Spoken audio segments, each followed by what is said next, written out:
take the journey into the woods and down the dell. Perhaps we'll do the job. To the woods to lift the spell. To the woods to lose the way. To the woods to have a child. With the prince. Hi CVU, I'm Kieran and I'm playing Rapunzel's Prince in Into the Woods. I'm Amina and I'm playing Florinda, and we're your hosts for this backstage view at Into the Woods. First off is the band room.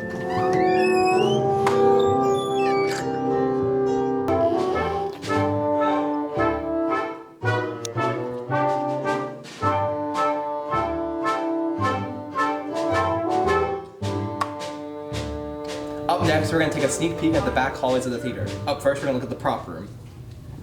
If you walk over here, you can see all of our props in this room. You can see there's definitely more than 6 or 7 props in this room. There's the chicken and the cow and the golden harp and so many more props that you can see if you come see the show. If we walk further down the hallway, You can find our bigger dressing room, which holds all of our costume pieces for the show, and where we can find right now 2 of our stars, Molly Sylvia and Bill Fiddler. hey guys. Hey. Hi. My name is Bill Fiddler, and I'm playing the baker in Into the Woods. The most fun thing in the show for me is probably the ensemble dance numbers. Quite a big fan. I think they're fun. Music's great in the show in general. Into the Woods is a really interesting show because it's old. It's a traditional show, and it brings like a new dark comedy style to fairy tales that I think is really interesting.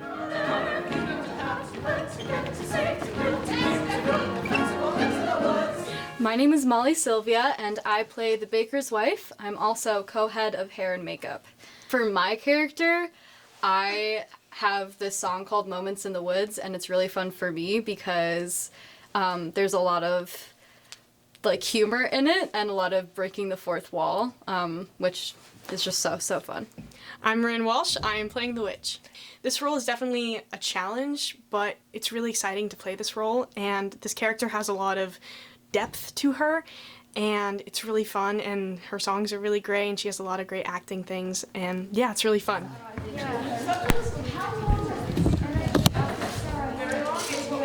Today is one of the tech days, which means that all of these amazingly creative people are working together to make all the sets and props for our show. Right now they're working on some trees and painting some backgrounds, and all of their work really brings the shows to life. So here they are at work. Hi, so what's your name and what's your role in theater? My name is Coco, and I am the head of lighting, the co-head of hair and makeup, and then the head of merch design. What does lighting entail for you?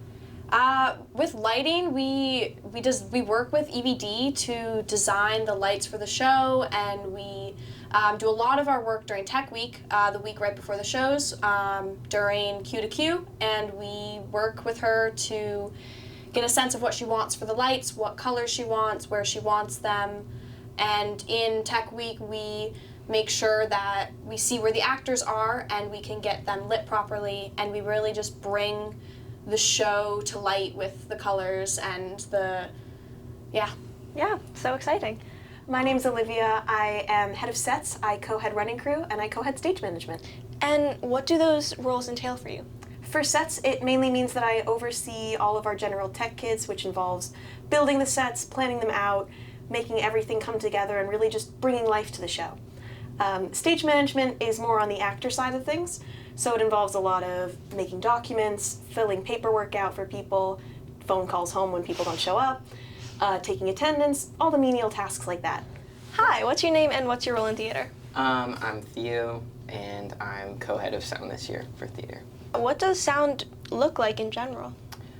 In general, for like before Tech Week and like the build up to that, we're just like looking through all the sound effects that we need to get in.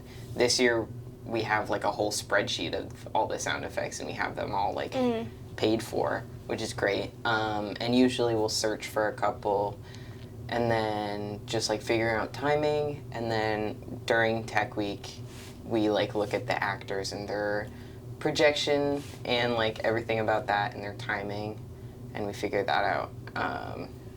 And a lot of it is mics. Perfect, amazing, Theo. Thank you.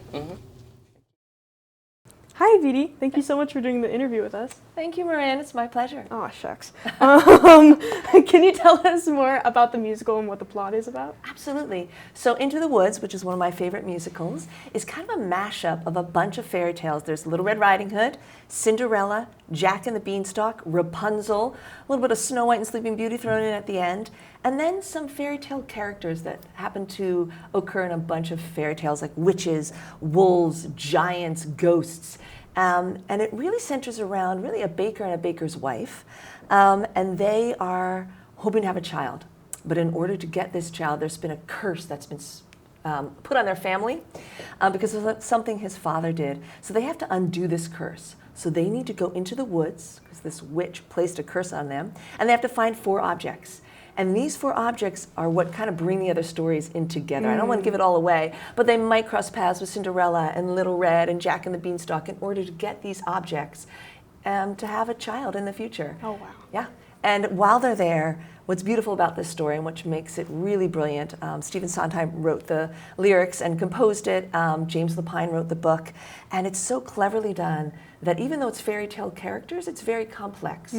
So it's also dealing with relationships, the complexity of relationships, both parental, children, and romantic and long-term relationships, and how do we handle those in a way that's lovingly, and then also ways that are not so lovingly, all become exposed during this story. Wow.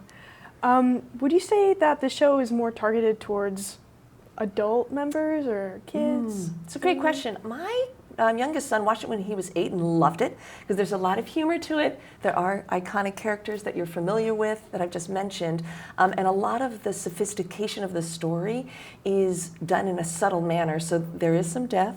Some characters die, like I don't want to give it away, but it's done usually off stage, so we rarely ever see it. So for younger audiences, it might go right over their heads. But for older, more mature audiences, they'll definitely pick up on a lot of the themes that are interladen with these stories about sort of dysfunctional families and about fathers and sons wanting to come back together, and mothers and daughters trying to repair for past wrongs that have been done.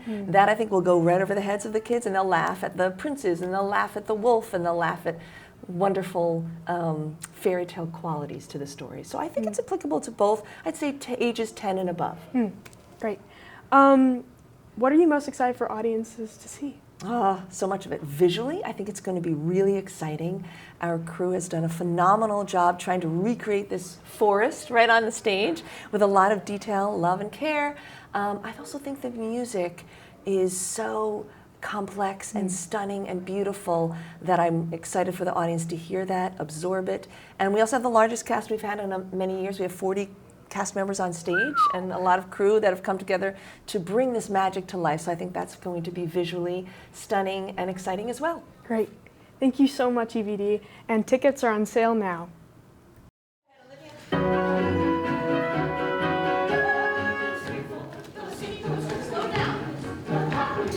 I think people should come see it because, well, we've worked really hard on it, and I mean, I want people to come and be able to appreciate it. I think it's going to be really fun for people to come see the show because there's a lot of heartfelt moments, but like in between those heartfelt moments are jokes and these little funny moments that I think is just going to really bring the show to life. Ooh, there's one specific song in Act 2. It's a fun little blame game thing called Your Fault. It's a very dynamic scene, a lot of back and forth between the characters. I think the audience is going to love it too. It's also just really fun. There are some, more mature themes, but it's a really interesting take on fairy tales, and yeah, it's a really cool show.